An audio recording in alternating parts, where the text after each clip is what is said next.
আজ আমি তোমাদের কি দেখাবো জানো? ডিমের কষা কিভাবে বানায়। এই যে ডিম নিয়েছি, দেখবে কি পারা পারে। এই যে দেখো এখানে কি নিয়েছি, ধনিয়া পাতা কুচি, পেঁয়াজ কুচি, রসুন কুচি, পেঁয়াজ কুচি আর একটু বাদাম বাটা নিয়েছি। ডিম কষা বানানোর জন্য প্রথমে আমি অল্প তেল দিয়ে ডিমটা অল্প ভেজে নেব। এই যে ডিমগুলো এখন তেলে দিয়ে দেবো।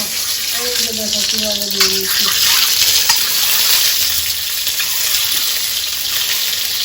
অল্প হলুদ দিয়ে দেবো।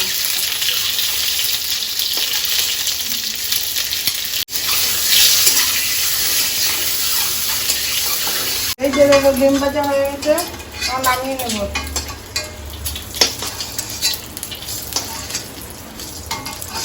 এই যে ডিমটা ভাজা হয়ে গেছে, এখন অল্প তেল দিয়ে দেবো। এখানে তেল কম হয়েছে, এই যে তেল দিয়ে দেবো। এখন পেঁয়াজ বাটা দিয়ে দেবো।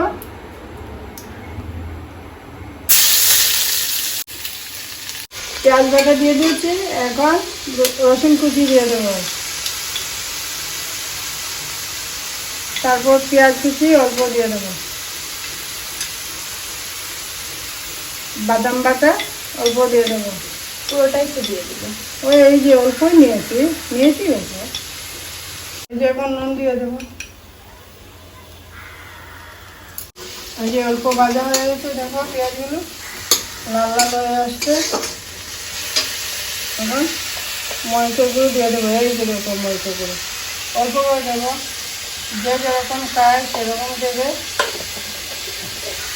আমি অল্প দিয়েছি, না জাল বেশি জাল হয়ে যাবে। তারপরে কি দিচ্ছে? এই যে জিরা গুঁড়ো দিয়ে দিয়েছি, ধনিয়া গুঁড়ো দিয়ে দিয়েছি, অল্প দিয়েছি ধনিয়া গুঁড়ো। এই যে হলুদ গুঁড়ো দিয়ে দিই।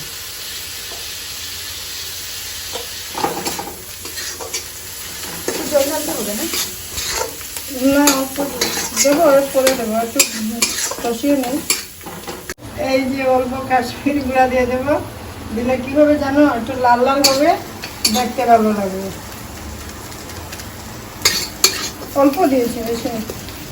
এই যে দেখো মশলা থেকে তেল ছেড়ে দিয়েছে, দেখছো? দেখতে পাচ্ছ এই যে তেল ছেড়েছে। এই যে এখন জল দিয়ে দিব আমি। মশলা কষানো হয়ে গেছে। এই যে দেবো, জল দিয়ে দেবো। বেশি দেবো না, অল্প দেবো। এই যে দেখো জাল হয়ে গেছে। এই যে দেখো এখন ডিমগুলো ছেড়ে দেবো।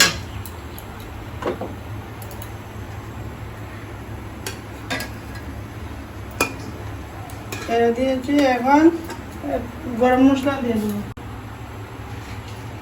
গরম মশলাগুলো দিয়ে দেবো, দিয়ে 5 মিনিটের জন্য রেখে দেবো। গরম মশলাটা একটু জাল হয়ে গেলে নামিয়ে নেব। এই যে দেখো জাল হয়ে গেছে, এখন নামিয়ে নেব। এই যে দেখতে পাচ্ছ, এই যে দেখো কত সুন্দর করেছে। এই যে দেখো